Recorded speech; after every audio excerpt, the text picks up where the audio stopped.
اللہ الرحمن الرحیم۔ ناول پس آئینہ، رائٹر فاطمہ ملک۔ قسط نمبر 8۔ علیزے کے والدین نے بھی سلطان کی بے توجہی محسوس کی اور اس کا ذکر کئی بار مسٹر اور مسز ڈوگر سے کیا، مگر ہر بار یہی جواب ملا، ایسا کچھ نہیں، بزنس کو بڑھانے کی وجہ سے سلطان کچھ مصروف ہے۔ بچے کی پیدائش سے کچھ 3 ماہ قبل علیزے کے والدین اسے اپنے گھر لے گئے۔ بلقیس تو ایسا نہیں چاہتی تھی، اس کا خیال تھا کہ علیزے کے چلے جانے سے اس کے گھر میں ویرانی پھیل جائے گی، مگر پھر اسے خیال آیا کہ سلطان کی لاپرواہی کی وجہ سے علیزے کی طبیعت زیادہ خراب نہ ہو جائے، اس نے جانے کی اجازت دے دی۔ علیزے کے والدین بہت پریشان تھے اپنی ہنستی کھلکھلاتی بیٹی کو اس طرح خاموش اور بجھا ہوا دیکھ کر، مگر وہ کیا کرتے؟ علیزے نہ تو کوئی شکوہ کرتی اور نہ ہی ان کے کسی سوال کا جواب دیتی۔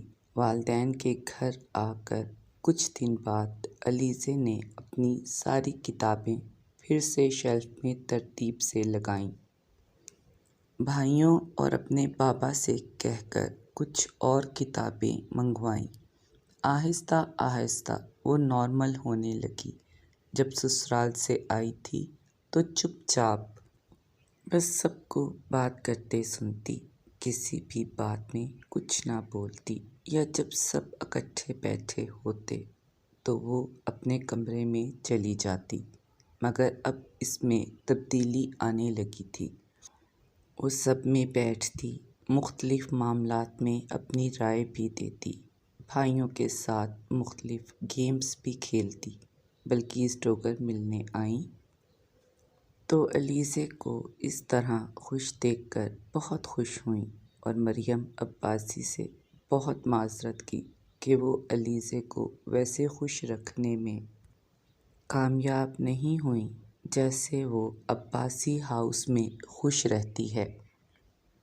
3 ماہ تقریباً پورے ہونے کو تھے۔ سلطان کبھی کبھی کال کرتا اور بتاتا کہ وہ بہت مصروف ہے اور اسی وجہ سے ملنے نہیں آ سکتا، البتہ وہ اس کے بنا بہت اداس ہے۔ ایک رات علیزے کی طبیعت بہت زیادہ خراب ہو گئی۔ معظم عباسی کی تو نائٹ شفٹ تھی، وہ ہاسپٹل میں تھے۔ مریم نے اپنے بیٹے عمیر کو گاڑی نکالنے کے لیے کہا اور چھوٹے بیٹے عمر سے کہا کہ وہ علیزے کے سسرال بتا دے کہ ہم اسے ہاسپٹل لے کر جا رہے ہیں۔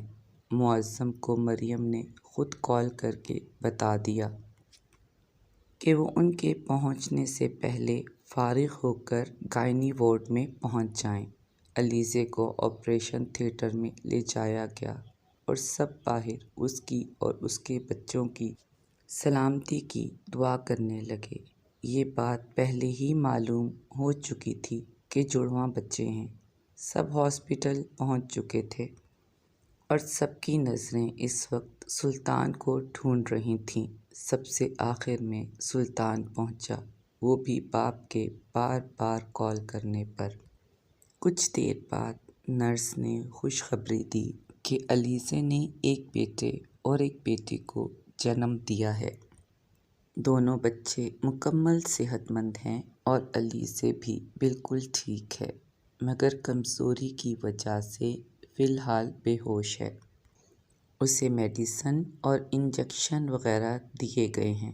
فی الحال اس سے ملاقات ممکن نہیں۔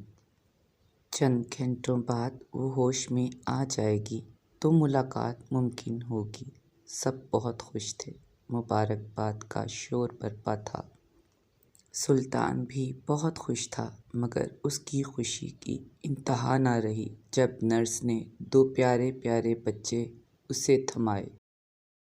بلقیس نے گھر فون کیا کہ گھر پہنچنے سے پہلے علیزے اور بچوں کے صدقے کے بکرے قربان کر کے مستحق لوگوں کو دیے جائیں۔ فیصل نے کئی 100 کلو مٹھائی کا آرڈر دے دیا۔ سلطان کی ساری بہنیں پھپھو بننے کی خوشی میں اپنا اپنا تحفہ مانگنے لگیں بھائی سے۔ 2 دن ہاسپٹل رہنے کے بعد ڈاکٹر نے علیزے کو ڈسچارج کر دیا۔ بلقیس اسے اپنے ساتھ لے جانا چاہتی تھی، مگر مریم نے کہا کہ کم از کم 1.25 مہینہ وہ علیزے اور بچوں کو اپنے ساتھ رکھنا چاہتی ہے۔ علیزے کافی کمزور ہو گئی تھی اور بلقیس نہیں چاہتی تھی کہ سلطان کسی بھی بات سے علیزے کو دکھ پہنچے۔ اس نے کہا، ٹھیک ہے، بس 1.25 مہینہ آپ کی طرف رہ لے علیزے، بچوں سمیت پھر ہم دھوم دھام سے اپنی بہو اور بچے لینے آئیں گے۔ اس طرح علیزے ایک بار پھر عباسی ہاؤس پہنچ گئی۔ علیزے بہت خوش تھی۔ بظاہر وہ سلطان کی زیادتیوں کو بھول چکی تھی، مگر دل میں کہیں اس کے الفاظ اور رویے کی چبھن ابھی تک باقی تھی۔ اس کے شب و روز اپنے دونوں بچوں سارہ اور محسن کے ساتھ گزرنے لگے۔ معظم عباسی بیٹی کو خوش دیکھ کر بھی مطمئن نہ ہوئے۔ وہ کئی بار باتوں باتوں میں اس کے اندر چھپے درد کی وجہ جاننے کی کوشش کرنے لگے۔ اس 4 ساڑھے 4 ماہ میں وہ اتنا تو جان گئے تھے کہ ان کی بیٹی کو پریکٹس کرنے سے روک دیا گیا، مگر اس سے بھی زیادہ دکھ انہیں جس بات کا ہوا وہ یہ تھی کہ سلطان علیزے کو وقت بہت کم دے رہا تھا۔ اس دورانیہ میں جب وہ اپنے والدین کے گھر تھی، بہت خوش رہنے لگی۔ بہت بار سلطان کے والدین اور بہنیں ملنے آئیں، مگر سلطان خود بس 2 ہی مرتبہ آیا۔